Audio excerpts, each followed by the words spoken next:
निसाचर भूत भविख भवान जपेंगे। जीव जिते जल में थल में पल ही पल में सब थाप थपेंगे। पुन प्रतापन बाढ़ जैत तुन पापन के वो पुंज खपेंगे। साध समूह प्रसन्न फिरै जग शत्रु सबे अवलोक चपेंगे। वाहिगुरु जी का खालसा वाहिगुरु जी की फतेह।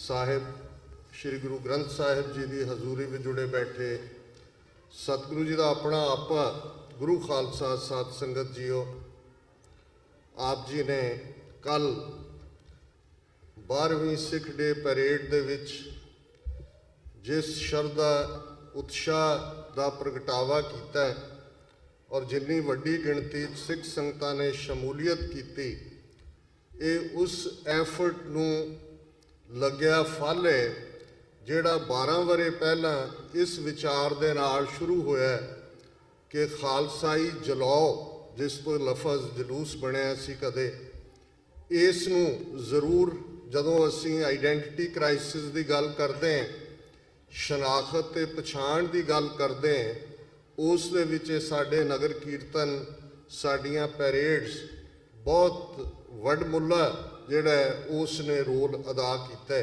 सो समूह प्रबंधक ते आप समूह सिख संगतां वधाई दियां पात्र हो।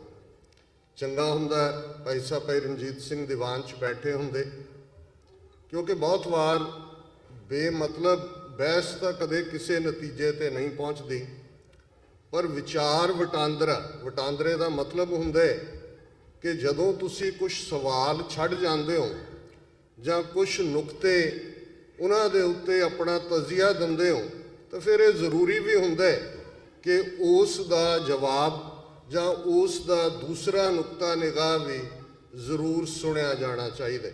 और मैं समझदा कि विचार होना, विचारां दी भिन्नता होना जां अड अड नज़रिया रखना, ये भी जिउंदियां कौमां दी निशानी हुंदी है।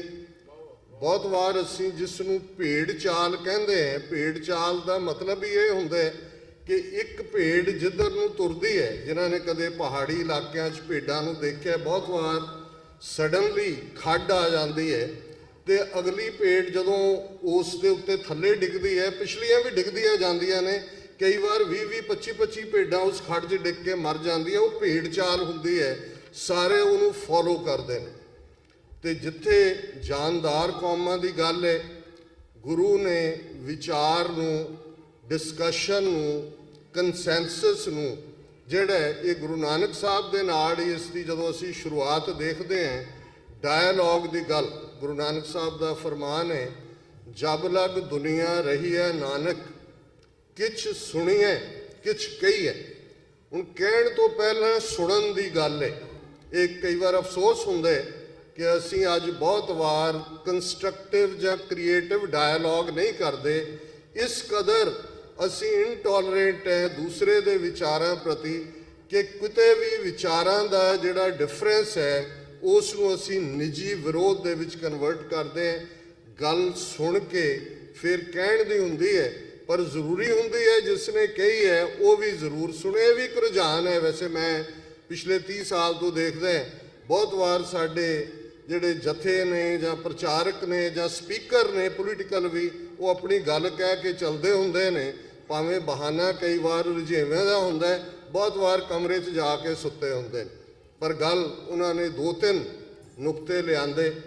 एक उन्होंने शेयर कोट किया किसी अदीब का कह के, जिहड़ा कि अलामा इकबाल का शेयर है, तो उसका एग्जैक्टली वो मतलब है जिहड़ा कल दे दीवान च भी मैं सामने लिआंदा सी, और अज भी उहदे नाल जुड़दा मैं दूसरा शेयर भी कहना चाहांगा, जिहड़ा इस गल नूं समझांदे कि गुलामी की है ते गुलामी कदे ना कबूलना, ये कितना इंपॉर्टेंट है। ये अलामा इकबाल का शेर है, ए ताहिरे लाहौती उस रिज़्क से मौत अच्छी जिस रिज़्क से आती हो परवाज में कुताही।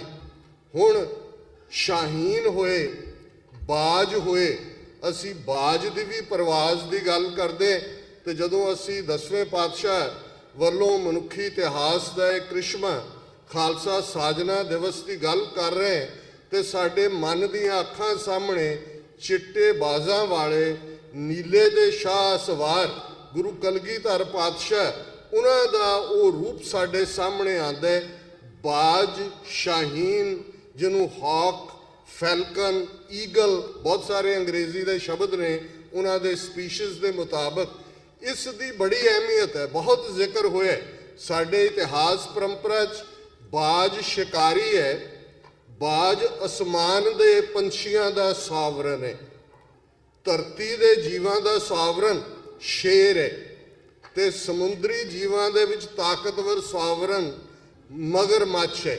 ਬੇਸ਼ੱਕ ਜਦੋਂ ਅਸੀਂ ਨਿਹੰਗ ਲਫ਼ਜ਼ ਇਸਤੇਮਾਲ ਕਰਦੇ ਤੇ ਬਹੁਤ ਵਾਰ ਨਿਹੰਗ, ਕਿਉਂਕਿ ਗੁਰਬਾਣੀ 'ਚ ਵੀ ਨਿਰਭਉ ਹੋਏ ਦੇ ਨਾਲ ਜੁੜਿਆ ਹੋਇਆ, ਜਿਹੜਾ ਬੇਡਰ ਹੈ, ਪਰ ਫਾਰਸੀ ਦੇ ਵਿੱਚ ਨਿਹੰਗ ਮਗਰਮੱਛ ਨੂੰ ਕਹਿੰਦੇ ਨੇ, ਜਿਹੜਾ ਸਮੁੰਦਰੀ ਜੀਵਾਂ ਦੇ ਵਿੱਚ ਸਾਵਰਨ ਹੈ।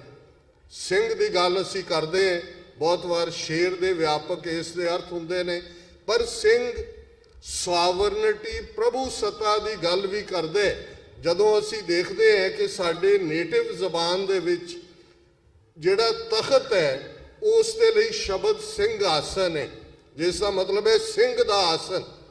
ਹੁਣ ਕਿਉਂਕਿ ਬਾਦਸ਼ਾਹ ਸਿੰਘਾਸਨ ਤੇ ਬੈਠਦੇ ਨੇ, ਸਿੰਘ ਸਾਵਰਨ ਹੈ ਤੇ ਸਾਵਰਨ ਬਹਿਣ ਵਾਲਾ ਸਿੰਘਾਸਨ ਤੇ ਬੈਠਾ ਹੈ, ਪਰ ਸ਼ੇਰ ਬਿਨਾਂ ਸ਼ੱਕ ਜੰਗਲ ਦੇ ਜਾਨਵਰਾਂ ਦਾ ਰਾਜਾ ਹੈ, ਉਸ ਦੀ ਭਬਕ ਹੈ। ਸ਼ੇਰ ਜਦੋਂ ਬੁੱਢਾ ਵੀ ਹੋ ਜਾਏ, ਭਾਈ ਸਾਹਿਬ ਭਾਈ ਵੀਰ ਸਿੰਘ ਇੱਕ ਥਾਂ ਕਹਿੰਦੇ ਨੇ, ਜਦੋਂ ਸ਼ੇਰ ਨੂੰ ਸ਼ਿਕਾਰ ਕਰਨਾ ਨਾ ਆਏ, ਬੁੱਢਾ ਹੋ ਜਾਏ, ਉਹਦੇ ਯੋਗ ਨਾ ਹੋਏ, ਪਰ ਫਿਰ ਵੀ ਸ਼ੇਰ ਆਪਣੀ ਭਬਕਾਰ ਨਹੀਂ ਛੱਡਦਾ।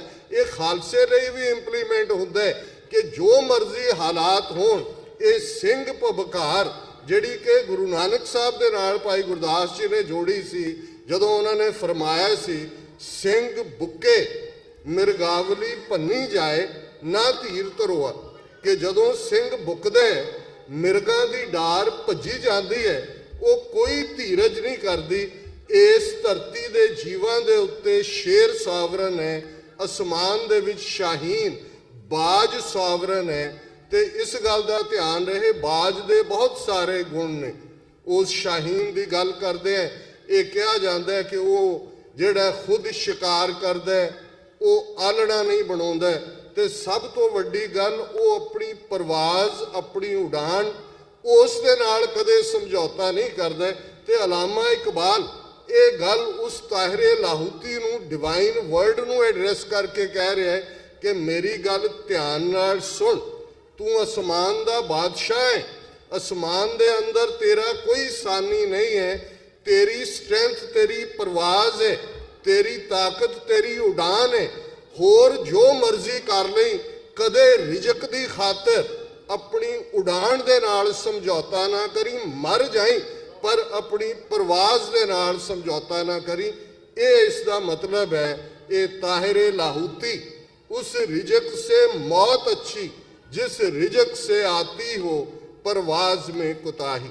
ਹੁਣ ਇਸ ਫਾਰਮੂਲੇ ਨੂੰ ਅਸੀਂ ਆਪਣੀ ਉਸ ਕਲਾਸ ਦੇ ਉੱਤੇ ਲਾਈਏ ਜਿਨ੍ਹਾਂ ਨੇ ਰਿਜ਼ਕ ਦੀ ਖਾਤਰ ਕੌਮੀ ਆਜ਼ਾਦੀ ਨਾਲ ਸਮਝੌਤਾ ਕੀਤਾ ਹੋਇਆ, ਜਿਨ੍ਹਾਂ ਨੇ ਅਹੁਦਿਆਂ ਦੀ ਖਾਤਰ ਆਪਣੀਆਂ ਜ਼ਮੀਰਾਂ ਵੇਚੀਆਂ ਹੋਈਆਂ ਨੇ, ਜਿਨ੍ਹਾਂ ਨੇ ਮਾਮੂਲੀ ਫੇਵਰਸ ਦੀ ਖਾਤਰ, ਕਈ ਤਾਂ ਪਾਸਪੋਰਟ ਦੇ ਵੀਜ਼ੇ ਦੀ ਖਾਤਰ ਹੀ ਪੰਥ ਵੇਚ ਆਉਂਦੇ ਨੇ ਕੌਂਸੂਲੇਟਾਂ ਦੇ ਕੋਲ ਜਾ ਕੇ। ਤੇ ਇਹ ਵੀ ਗੱਲ ਅਲਾਮਾ ਇਕਬਾਲ ਨੇ ਨਾਲ ਕਹੀ ਸੀ, ਪਾਣੀ ਪਾਣੀ ਕਰ ਗਈ ਮੁਝਕੋ कलंदर की ये बात, जब तू झुका गैर के आगे ना तन तेरा ना मन।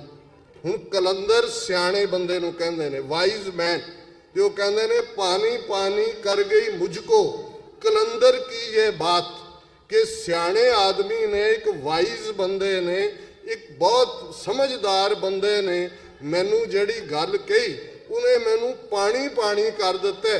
ਤੇ ਉਹ ਗੱਲ ਸੀ, ਤੂੰ ਝੁਕਾ ਜਬ ਗੈਰ ਕੇ ਆਗੇ ਨਾ ਤਨ ਤੇਰਾ ਨਾ ਮਨ, ਕਿ ਜਦੋਂ ਤੂੰ ਕਿਸੇ ਦੀ ਅਧੀਨਗੀ ਕਬੂਲੀ, ਕਿਸੇ ਦੇ ਅੱਗੇ ਗੋਡੇ ਟੇਕੇ, ਕਿਸੇ ਦੇ ਅੱਗੇ ਆਪਣੀ ਆਜ਼ਾਦੀ ਦਾ ਸਮਝੌਤਾ ਕੀਤਾ, ਤੇ ਤੇਰੇ ਪੱਲੇ ਕੱਖ ਨਹੀਂ ਹੈ, ਨਾ ਤਨ ਤੇਰਾ ਨਾ ਮਨ ਤੇਰਾ।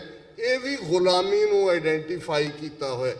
ਜਦੋਂ ਅਸੀਂ ਖਾਲਸੇ ਦੀ ਗੱਲ ਕਰਦੇ, ਖਾਲਸਾ ਸੋਵਰਨ ਹੈ, ਖਾਲਸਾ ਇੱਕ ਅਕਾਲ ਪੁਰਖ ਨੂੰ ਮੰਨਣ ਵਾਲਾ ਹੈ, ਤੇ ਸੋਵਰਨਿਟੀ ਦਾ ਕਨਸੈਪਟ ਹੀ ਰੱਬ ਤੋਂ ਨਿਕਲਦਾ, ਅਕਾਲ ਪੁਰਖ ਤੋਂ ਨਿਕਲਦਾ। America the declaration of independence ਦੇ ਮੁੱਢਲੇ ਲਫ਼ਜ਼ ਨੇ ਜਿਹੜਾ 4 ਜੁਲਾਈ 1776 ਨੂੰ ਹੋਇਆ, ਆਲ ਮੈਨ ਆਰ ਕ੍ਰੀਏਟਿਡ ਇਕੁਅਲ।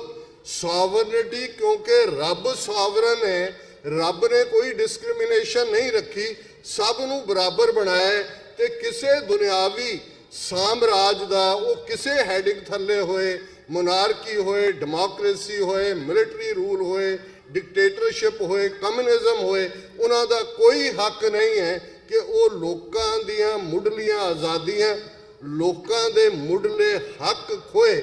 ਇਹ ਖਾਲਸੇ ਦਾ ਸੋਵਰਨਿਟੀ ਦਾ ਉਹ ਕਨਸੈਪਟ ਹੈ ਜਿਹਨੂੰ ਗੁਰੂ ਤੇਗ ਬਹਾਦਰ ਸਾਹਿਬ ਦੀ ਜਦੋਂ ਅਸੀਂ ਸ਼ਹਾਦਤ ਦੀ ਗੱਲ ਕਰਦੇ ਹਾਂ ਤੇ ਫਿਰ ਉਹਨਾਂ ਦੇ ਇਸ ਫਰਮਾਨ ਵੱਲ ਜ਼ਰੂਰ ਧਿਆਨ ਜਾਣਾ ਚਾਹੀਦਾ ਹੈ, ਭੈ ਕਾਹੂ ਕੋ ਦੇਤ ਨੇ ਭੈ ਮਾਨਤ ਆਨ। ਨਾ ਡਰ ਦੇਣੇ ਨਾ ਡਰ ਮੰਨਣੇ। ਡਰ ਜ਼ਾਲਮ ਸਾਮਰਾਜ ਦਿੰਦੇ ਨੇ, ਜਿਵੇਂ ਅੱਜ ਇੰਡੀਅਨ ਸਟੇਟ ਪਿਛਲੇ 72 ਸਾਲ ਤੋਂ ਸਿੱਖਾਂ ਨੂੰ ਦੇ ਰਹੀ ਹੈ।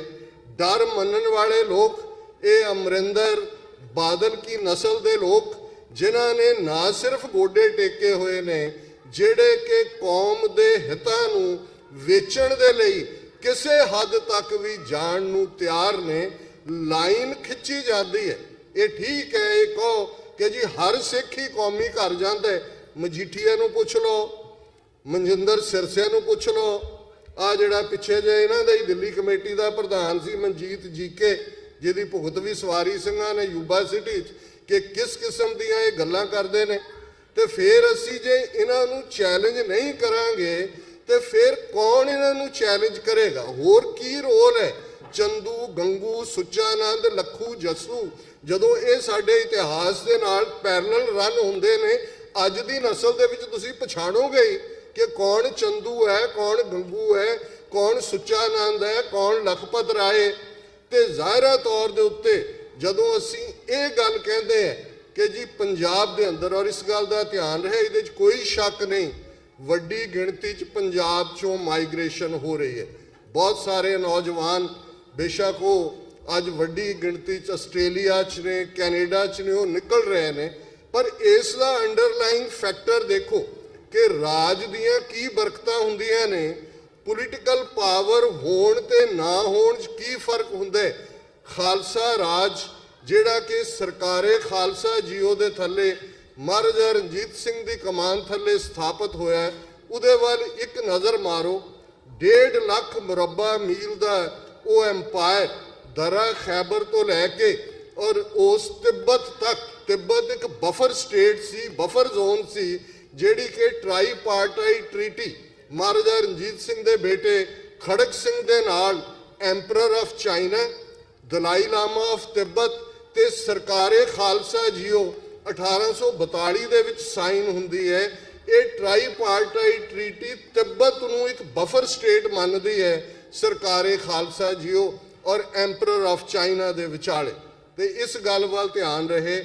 ਅੱਜ ਜਦੋਂ ਅਸੀਂ ਜਨਰਲ ਐਲਾਰਡ ਦੀ ਗੱਲ ਕਰਦੇ, ਜਨਰਲ ਵੈਂਤੁਰਾ ਦੀ ਗੱਲ ਕਰਦੇ, ਪੈਨਸਿਲਵੇਨੀਆ ਦੇ ਡਾਕਟਰ ਦੀ ਗੱਲ ਕਰਦੇ, ਭਾਈ ਕਾਨ ਸਿੰਘ ਨਾਭਾ ਨੇ 50 ਤੋਂ ਜ਼ਿਆਦਾ ਉਹਨਾਂ ਅਮਰੀਕਨ ਯੂਰਪੀਅਨ ਆਫੀਸਰਸ ਦੀ ਲਿਸਟ ਦਿੱਤੀ ਹੈ ਜਿਹੜੇ ਸਰਕਾਰੇ ਖਾਲਸਾ ਦੇ ਵਿੱਚ ਮੁਲਾਜ਼ਮ ਸਨ।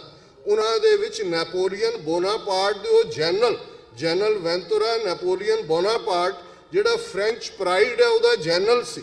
ਹੁਣ ਉਹ ਐਸਾ ਕੀ ਸੀ ਕਿ ਯੂਰਪ ਜਾਂ ਅਮਰੀਕਾ ਦੇ ਇਹ ਲੋਕ ਜਾ ਕੇ ਲਾਹੌਰ ਦੇ ਅੰਦਰ ਉਹਨਾਂ ਸ਼ਰਤਾਂ ਦੇ ਉੱਤੇ, ਇਹਨਾਂ ਦੇ ਦਾੜੀਆਂ ਵੀ ਰੱਖੀਆਂ ਹੋਈਆਂ ਸੀ, ਇਹ ਸਮੋਕਿੰਗ ਨਹੀਂ ਸੀ ਕਰ ਸਕਦੇ ਪਬਲਿਕਲੀ, ਇਹ ਪਾਰਟ ਆਫ ਦਾ ਐਗਰੀਮੈਂਟ ਸੀ, ਕਿਉਂਕਿ ਇਹ ਪੋਲੀਟੀਕਲ ਪਾਵਰ ਦਾ ਕ੍ਰਿਸ਼ਮਾ ਹੁੰਦਾ ਕਿ ਜਦੋਂ ਤੁਹਾਡੇ ਕੋਲ ਪੋਲੀਟੀਕਲ ਪਾਵਰ ਹੁੰਦੀ ਹੈ, ਉਹ ਐਮਪਾਇਰ ਕੱਲਾ ਸਿੱਖਾਂ ਦਾ ਨਹੀਂ ਸੀ। ਸਿੱਖ ਉਸ ਐਮਪਾਇਰ 'ਚ ਵੀ 12-14% ਸਨ, ਪਰ ਜੇ ਸ਼ਾਹ ਮੁਹੰਮਦ ਕੀਰਨੇ ਪਾਉਂਦਾ ਕਿ ਭਾਈ ਇੱਥੇ ਸਾਰੇ ਅਮਨ ਅਮਾਨ ਨਾਲ ਵਸਦੇ ਸਨ, ਕੋਈ ਤੀਜੀ ਕੌਮ ਕਦੇ ਨਹੀਂ ਸੀ ਆਈ, ਤੇ ਇਹ ਰਾਜ ਦੀ ਗੱਲ ਹੈ ਜੇ ਅੱਜ ਪੰਜਾਬ ਦੇ ਅੰਦਰ ਜਿਨ੍ਹਾਂ ਨੇ ਪੰਜਾਬ ਨੂੰ ਕੌਲੋਨੀ ਬਣਾਇਆ ਹੈ, ਉਹਨਾਂ ਨੇ ਇਕਨੋਮਿਕਲ ਸਰਕਮਸਟੈਂਸਿਸ ਉਹ ਪੈਦਾ ਕਰ ਦਿੱਤੇ ਨੇ।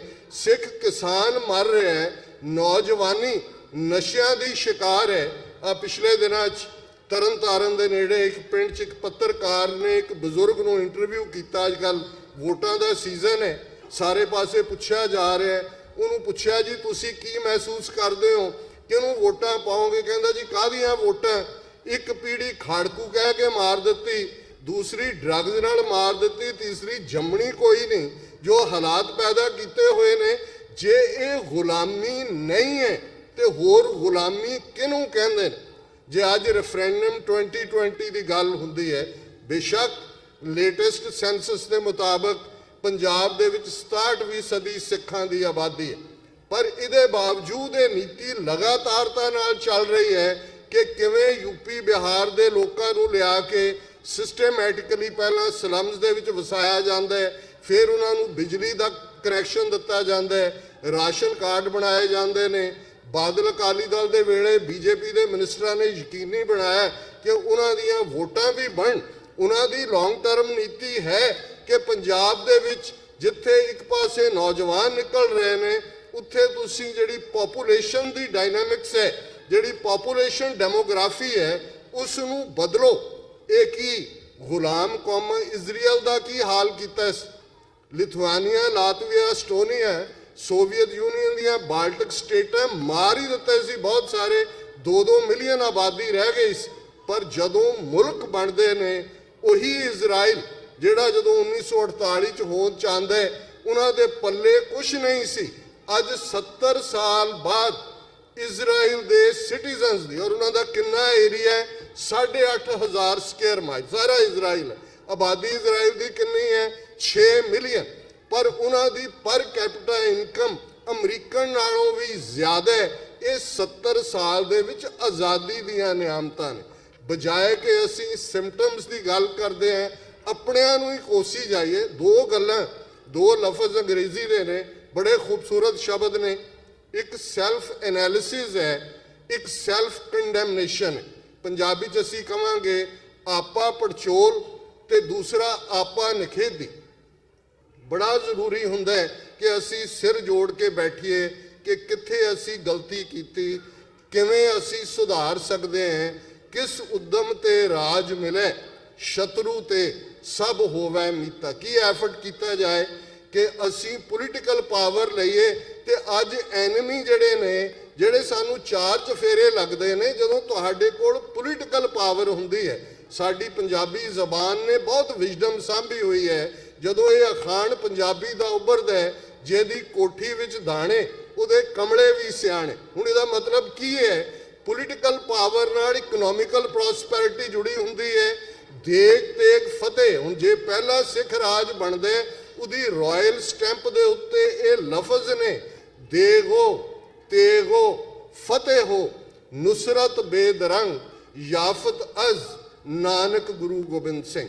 ਪੋਲੀਟੀਕਲ ਪਾਵਰ ਕੋਈ ਸਾਡੀ ਚੰਗੇਜ਼ੀ ਨਹੀਂ ਹੈ, ਕੋਈ ਅਲੈਗਜ਼ੈਂਡਰ ਦੀ ਨਹੀਂ ਹੈ, ਕੋਈ ਹਲਾਕੂ ਦੀ ਨਹੀਂ ਹੈ। ਅਸੀਂ ਪੋਲੀਟੀਕਲ ਪਾਵਰ ਖਾਲਿਸਤਾਨ ਇਸ ਲਈ ਚਾਹੁੰਦੇ ਕਿ ਇਹ ਦੇਗ ਤੇਗ ਫਤਿਹ ਦੀ ਗੱਲ, ਇਹ ਕਨਸੈਪਟ ਜਿਹੜਾ ਸਾਨੂੰ ਗੁਰੂ ਨਾਨਕ ਗੁਰੂ ਗੋਬਿੰਦ ਸਿੰਘ ਸਾਹਿਬ ਨੇ ਬਖਸ਼ਿਆ, ਉਸ ਨੂੰ ਅਸੀਂ ਉਹਨਾਂ ਵੈਲਿਊਜ਼ ਦੇ ਵਿੱਚ ਸਥਾਪਿਤ ਕਰ ਸਕੀਏ, ਜਿੱਥੇ ਕਿ ਫਿਰ ਬਿਨਾਂ ਜ਼ਾਤ, ਰੰਗ, ਨਸਲ, ਧਰਮ, ਜੈਂਡਰ ਦੇ ਵਿਤਕਰੇ ਦੇ ਸਾਰੇ ਹੀ ਉਸ ਮੁਲਕ ਦੇ ਸ਼ਹਿਰੀ ਪਰਸਿਊਟ ਆਫ ਹੈਪੀਨੈਸ ਕਰ ਸਕਣ।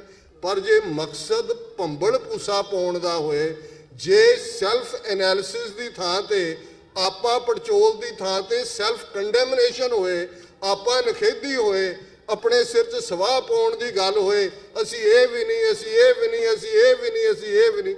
ਠੀਕ ਹੈ, ਇਹ ਵੀ ਤਾਂ ਮੰਨ ਲਈਏ ਕਿ ਅਸੀਂ ਇਹ ਵੀ ਹਾਂ, ਅਸੀਂ ਇਹ ਵੀ ਹਾਂ, ਅਸੀਂ ਇਹ ਵੀ ਹਾਂ। ਇਹ ਛੋਟਾ ਕ੍ਰਿਸ਼ਮਾ ਹੈ ਗੁਰੂ ਕੇ ਖਾਲਸੇ ਦਾ, ਗੁਰੂ ਦੀ ਕਲਾ ਦਾ, ਕਿ 4 ਪਾਤਸ਼ਾਹੀਆਂ ਇਹਨਾਂ 3 ਸਦੀਆਂ ਦੇ ਵਿੱਚ ਸਿੱਖ ਕੌਮ ਨੂੰ ਨੇਸਤੋ ਨਾਬੂਦ ਕਰਨ ਦੇ ਵੱਲ ਤੁਰੀਆਂ, ਔਰ ਕੌਮ ਅੱਜ ਵੀ ਚੜ੍ਹਦੀ ਕਲਾ ਦੇ ਵਿੱਚ। ਅਸੀਂ ਲੜ ਰਹੇ। ਹਾਰ ਜਾਣ ਤੇ ਹਾਰ ਮੰਨ ਲੈਣ 'ਚ ਬੜਾ ਫਰਕ ਹੁੰਦਾ ਹੈ। ਇੱਕ ਤਬਕੇ ਨੇ ਮੰਨ ਲਈ ਹੋਏਗੀ, ਉਹਨਾਂ ਨੇ ਮੰਨ ਲਿਆ ਹੋਏਗਾ ਕਿ ਬ੍ਰਾਹਮਣਵਾਦੀ ਅੰਪਾਇਰ ਬਹੁਤ ਸਟਰੋਂਗ ਹੈ, ਉਹਨਾਂ ਨੇ ਮੁਗਲਾਂ ਨੂੰ ਵੀ ਮੰਨ ਲਿਆ। ਜਿਵੇਂ ਭਾਈ ਸਾਹਿਬ ਨੇ ਕਿਹਾ ਸੀ ਕਿ ਭਾਈ काम हमारा तोलन तकड़ी, नंगी कर्द कभी नहीं पकड़ी, चिड़ी उड़े डर से मर जाएं, मुगलन स्यों कैसे लड़ पाए। पर उस धरती का खमीर बदलिया गुरु साहब ने फरमाया, 1.25 लाख से एक लड़ाऊं, चिड़ियों से मैं बाज तोड़ाऊं, तब है गोविंद सिंह नाम कहाऊं। ये खालसे दी कल है। भाई साहब बार बार मेरा पैर हुण प्रेस कर रहे हैं, इसका मतलब है भी टाइम हो गया, पर मैं ये जरूर कहना चाहता कि ये गुलामी जहनीयत तो छुटकारा पाइए। ये जिहड़ी गुलाम जहनीयत है, संत जरनैल सिंह खालसा पिंडरांवाले उन्होंने इस 20वीं सदी के अंदर किवें वो शेर पबकार, वो संत सिपाही का मुकम्मल करैक्टर, नाम दे नाल जुड़ना, अल्टीमेट मंजिल साडी रब दे नाल जुड़ने पई प्राप्त, मानुख दे हुरिया गोबिंद मिलन की ये तेरी बरिया, अवर काज तेरे कितै न काम, मिल साध संगत भज केवल नाम। ये अल्टीमेट डेस्टिनी है, पर साडी आज़ादी उहदे रस्ते की रुकावट नहीं है। आज़ाद कौमां, आज़ाद लोग ते उही स्पिरिट जिहड़ी 6वें पातशाह दे सिखां ने जदों शाहजहां दा बाज आया कि जी इहनूं वापस मंगिया धौंस दे नाल, उन्हां कहा, सिखां ने जवाब दिता, ताज बाज सब हूँ हम लीनो। तुसीं बाज मंगते हो, असीं तुहाडा ताज भी लैणे। ये स्पिरिट है, बाकी गुरु दे हथ है। गुरु ने कौम नूं बेकरे नहीं रहन देना।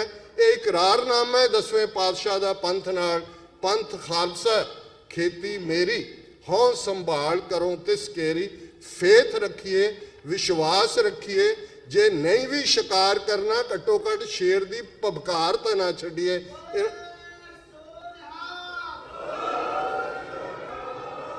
इन्हां शब्दां नाल किसी भी भुल चुक लई खिमा दी जाचना। वाहिगुरू जी का खालसा, वाहिगुरू जी की फतेह।